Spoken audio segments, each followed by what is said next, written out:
আপনারা দেখেছেন new market পতাকা লাগানোর ঘটনায় চিন্ময় প্রভু সহ আমাদের 19 জন সমন্বয়ককে মিথ্যা মামলা দিয়ে হয়রানি করেছেন। এই তিনটাই আমাদের প্রভু সম্মানজনক ব্যক্তি যে চিন্ময় প্রভু, ওনাকে এয়ারপোর্টে যাওয়ার পথে আমাদের ডিবি পরিচয় এক দল গাড়ি এসে ওনাকে আটক করে।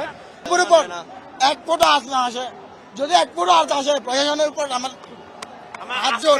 তার প্রেক্ষিতে আমি আমার যারা উপদেষ্টা রয়েছেন এবং আইন শৃঙ্খলা বাহিনীর প্রশাসন থেকে শুরু করে সকলের প্রতি আমি বিনীত অনুরোধ জানাচ্ছি, আমাদের চট্টগ্রামের সনাতনের পক্ষ থেকে আমাদের চিন্ময় প্রভুকে অতি বিলম্বে যাতে মুক্তি দেওয়া হয় এবং ছেড়ে দেওয়া হয়, এটা হচ্ছে আমাদের। এক ফোটা যদি হাত আসে চিন্ময় প্রভুর উপর, আমরা কিন্তু আর থামবো না। এতদিন শান্তিপূর্ণ সমাবেশ করছে, আর শান্তিপূর্ণ সমাবেশ করবো না। আপনারা দেখেছেন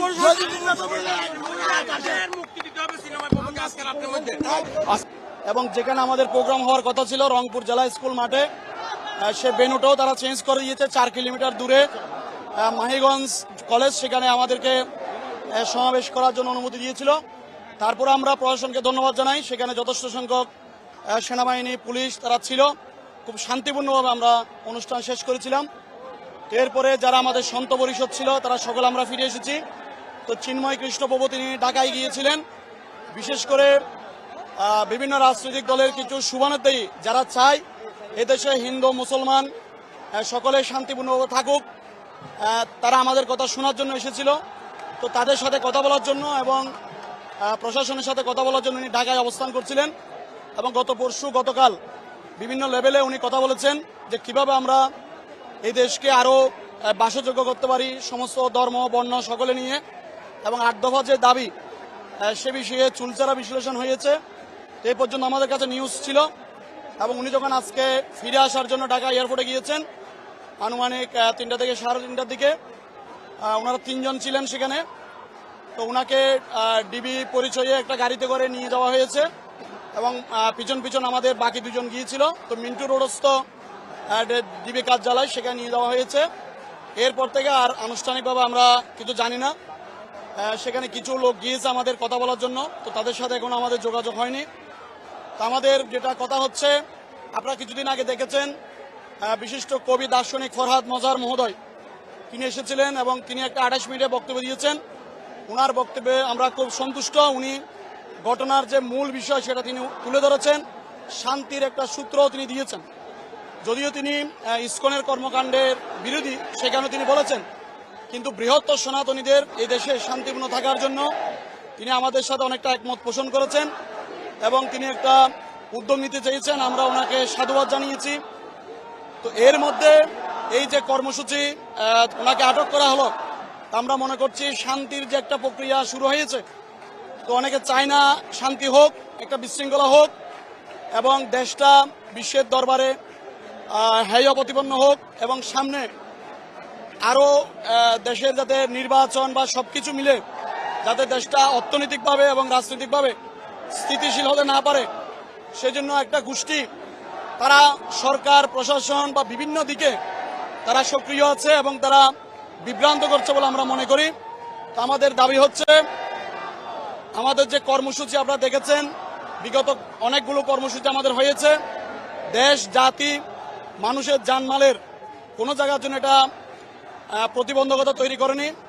আমাদের শান্তিপূর্ণ কর্মসূচি যাতে অব্যাহত থাকে সেজন্য আমরা সহায়তা চাচ্ছি এবং আমাদের যে 8 দফা দাবি আদায়ের জন্য এই 8 দফা দাবির বিষয়ে প্রশাসন থেকে যে আলোচনা চলমান ছিল, সে আলোচনা যাতে নিরবচ্ছিন্নভাবে চলতে পারে, যতটুকু সম্ভব ওনারা করবেন, বাকিটা ওনারা সাজেশন দেবেন। আমার মনে হয় এভাবে যদি হয় তাহলে আমাদের দেশের পরিবেশ শান্তি শৃঙ্খলা সবকিছু ঠিক থাকবে। বাইরের দেশ আমাদের দেশকে নিয়ে কোনো কিছু খেলার কোনো সুযোগ পাবে না এবং চিন্ময় প্রভুর অবিলম্বে আমরা ওনার মুক্তি দাবি করছি। আপনারা জানেন ওনার বিরুদ্ধে রাষ্ট্রদ্রোহ মামলা হয়েছে, যদিও এটি একেবারে একটি অবান্তর একটি মামলা এবং এটার সাথে ওনার কোনো সম্পর্ক ছিল না। তো এখনো ওনাকে যে নিয়ে যাওয়া হয়েছে, ঠিক আছে, প্রশাসন আমরা মনে করি তারা যদি কিছু জিজ্ঞাসাবাদ করার প্রয়োজন থাকে তারা 100 বার সেটা করতে পারে, কিন্তু যদি সেটা দীর্ঘায়িত হয় তাহলে সনাতনীরা যে জেগে উঠেছে তারা আন্দোলন করবে, সারা দেশের পরিস্থিতি বিশৃঙ্খল হবে, তো দেশের বামমূর্তি পূর্ণ হবে। তাহলে এটা এই মুহূর্তে কারা চাই সেটা আমাদের চিহ্নিত করা উচিত। আমরা হয়তো এখানে আমরা কিছুক্ষণ কর্মসূচি চালাবো, এরপর আমাদের সাধু সন্তদের নিয়ে আন্দোলনের যে সর্বোচ্চ বডি বাংলাদেশ সন্তমণ্ডল, ওনারা বসবেন, ওনারা বিভিন্ন দিকে আরো কথা বলবেন, বিভিন্ন শুভানুধ্যায়ী এই দেশের যারা শুভাকাঙ্ক্ষী দেশের ভিতরে তাদের সাথে কথা বলে আমরা মিডিয়ার মাধ্যমে আমাদের পরবর্তী যে কর্মসূচি সে আটকের প্রেক্ষিতে আমরা তখন জানতে পারি যে আমাদের প্রভুকে আটক করা হয়েছে।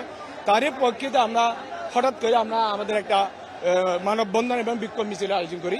তারই ফলপ্রসূ আপনারা দেখতে পাচ্ছেন। আমাদের একটাই দাবি যে আমাদের চিন্ময় প্রভুকে অনতি বিলম্বে একজন ছেড়ে দেওয়া হয়, কারণ উনি একজন আমাদের শুধু সনাতনের না, উনি মহাবিশ্বে একজন আলোচিত একজন ব্যক্তি।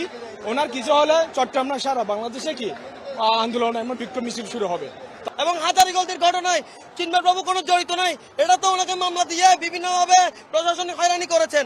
এবং আপনারা দেখেছেন রংপুরে আমাদের সংখ্যালঘুদের উপর কিভাবে মুসলিমরা হামলা করেছেন। এইসব কিছুর প্রতিবাদে আজকে 5টা বাজে চিন্ময় প্রভুকে ঢাকা থেকে তুলে নেওয়া হয়েছে ডিবি পরিচয় দিয়ে। আমরা এইসব কিছুর প্রতিবাদ জানানোর জন্য আজকে সংখ্যালঘুরা রাজপথে আছি। আমি একটু পিছন থেকে বলি, তো গত 22শে নভেম্বর আমাদের রংপুরে বিভাগীয় মহাসমাবেশ ছিল, আমরা সেখানে গিয়েছিলাম সকলে।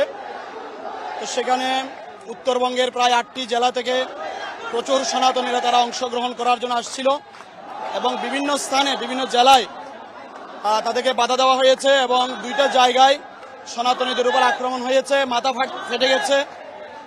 এরপরও আমরা খুব শান্তিপূর্ণভাবে আমাদের কর্মসূচি চালিয়ে গেছি।